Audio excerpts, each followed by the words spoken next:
ప్రభువైన యేసుక్రీస్తు ప్రభునామమున మీ అందరికీ ఉదయకాల శుభములు. గడిచిన రాత్రంతే దేవుడు తన కృపలో మనల్ని భద్రపరిచి మనకు మరొకసారి నూతన దినాన్ని బహుమానంగా ప్రసాదించిన ఆ దేవతి దేవునికి వందనములు, కృతజ్ఞతలు.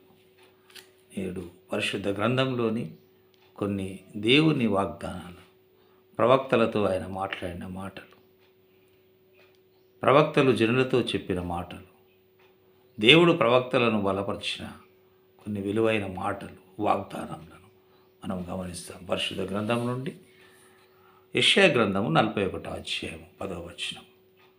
ఏర్పరచుకుంటుని, తోడయ్యున్నాను, భయపడకము, నీ దేవుడనయ్యున్నాను, దిగులు పడకము, బలపడుతును, సహాయము చేయువాడను, నిన్ను ఆదుకొందును. యెషయా ప్రవక్తతో దేవుడు మాట్లాడాడు.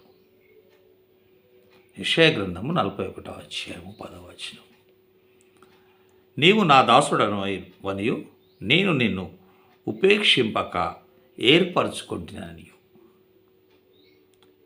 నేను నీతో చెప్పి ఉన్నాను, నీకు తోడై ఉన్నాను, భయపడకము, నేను నీ దేవుడనై ఉన్నాను, దిగులు పడకము, నేను నిన్ను బలపడతాను, నీకు సహాయము చేయువాడను నేనే, నీతియను దక్షిణ హస్తముతో నిన్ను ఆదుకొందును. ప్రవక్త అయిన యెషయా భయపడుతున్నాడు. యెషయాతో దేవుడు మాట్లాడుతున్నాడు, దేవుడు బలపరుస్తున్నాడు. నీవు నా దాసుడు, నేను నిన్ను ఉపేక్షింపక ఏర్పరచుకుంటుంది, నేను నిన్నే ఏర్పరచుకున్నా,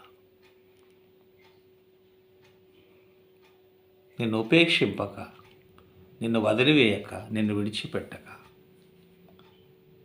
నిన్ను ఏర్పరచుకున్నాను.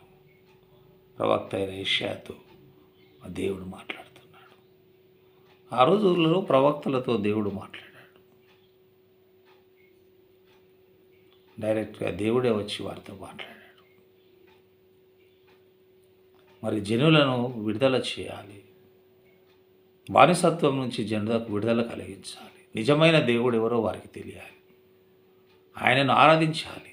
అప్పుడు అన్య దేవతలను ఆరాధిస్తూ వారు జ్ఞానం లేక అజ్ఞానంగా ఉంటున్నారు, శత్రువులకు భయపడుతూ ఉన్నారు, దాసత్వంలో ఉన్నారు. అప్పుడు ప్రవక్తలను దేవుడు ఏర్పాటు చేసుకొని వారి విడుదల కొరకు ప్రవక్తలను పంపించాడు. వారి విషయంలో యెషయా భక్తుడు, యెషయా ప్రవక్త భయపడినప్పుడు దేవుడు మాట్లాడిన మాటలే ఈ 41వ అధ్యాయం 10వ వచనం. నేను నిన్ను ఏర్పరచుకుంటే, నేను నీతో చెప్పి ఉన్నాను, నీకు తోడై ఉన్నాను. అవును, నీకు తోడై ఉన్నాను. దేవుడు మాట్లాడుతున్నాడు, నీకు తోడై ఉన్నాను, భయపడకము. తోడుగా ఉన్నప్పుడు భయపడాల్సిన అవసరం లేదు.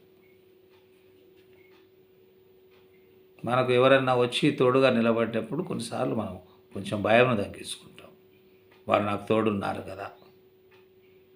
జీవిత భాగస్వామి విషయంలో తోడుగా ఉన్నప్పుడు ఒక ధైర్యం ఉంటుంది. భార్యాభర్తలు కలిసి వారు ఒక మాట మీద నిలబడినప్పుడు, సమస్యల్లో వారిద్దరూ ప్రార్థన చేసినప్పుడు, వారు ఏకంగా ఉన్నప్పుడు, దేవుని యందు వారు విశ్వాసంతో ఉన్నప్పుడు వారు భయపడేవారుగా ఉండరు.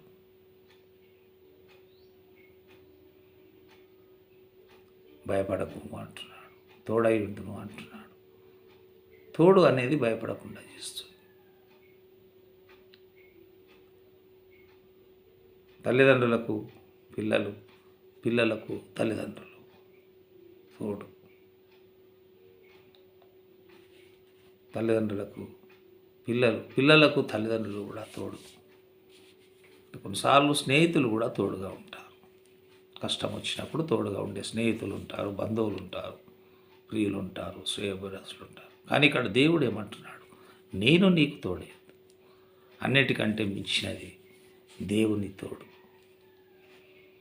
దేవుని తోడు, అన్ని తోడుల కంటే మించిన తోడు దేవుని తోడు. అందుకే అంటున్నాడు, నీకు తోడై ఉన్నాను, భయపడకుము.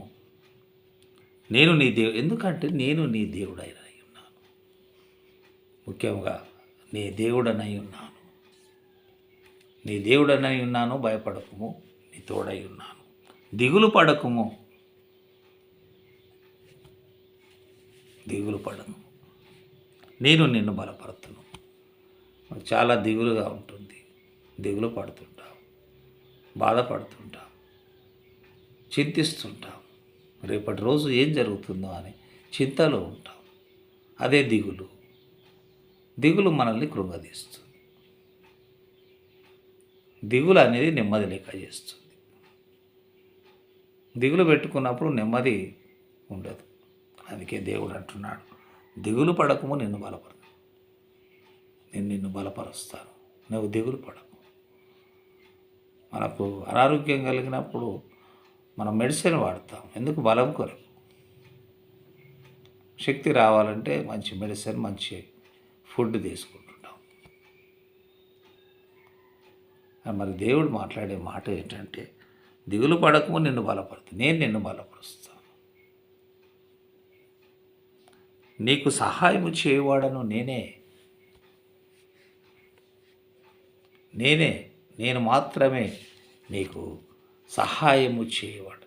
అవును, దేవుడు మాత్రమే సహాయం చేస్తాడు. మనకు ఎందరున్నా ఏమున్నా కానీ మనకు సహాయం చేసేది దేవుడే. అందుకే దేవుడే డైరెక్ట్గా మాట్లాడు, నీకు సహాయం చేయవాడు నేనే, నీతి అను దక్షిణ హస్తంతో నిన్ను ఆదుకుందు.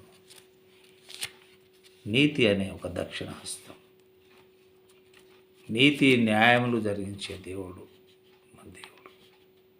అందుకే ఆయన అంటూ నీతి అనే దక్షిణ హస్తముతో నిన్ను ఆదుకుంది. యెషయా ప్రవక్తతో మరి దేవుడు మాట్లాడాడు.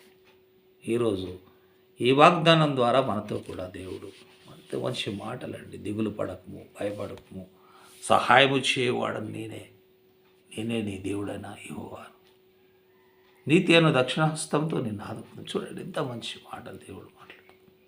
మనం దిగులు చెందుతుంటాం, భయపడుతుంటాం, దుఃఖపడుతుంటాం, కొన్నిసార్లు దేవుణ్ణి మర్చిపోయేవారిగా ఉంటాం. కానీ దేవుడు చేసిన వాగ్దానాలు ఇప్పటికీ పరిశుద్ధ గ్రంథంలో ఉన్నాయి. పరిశుద్ధ గ్రంథము తెరిచి వాటిని మనం చదివినప్పుడు, వాటిని ధ్యానించినప్పుడు మనకు ఎవరి సహాయము అంతగా అవసరం లేదు. మనకు దేవుడే ఉంటాడు. ఆయన నీతి అనే దక్షిణ హస్తం మనల్ని ఆదుకునే హస్తంగా ఉంటుంది. కాబట్టి మనం దిగులు పడకూడదు, భయపడకూడదు, బాధపడకూడదు. నేను నీకు తోడై ఉన్నానని వాగ్దానం చేసిన దేవుడిపై మనం విశ్వాసం కలిగి ఉండాలి.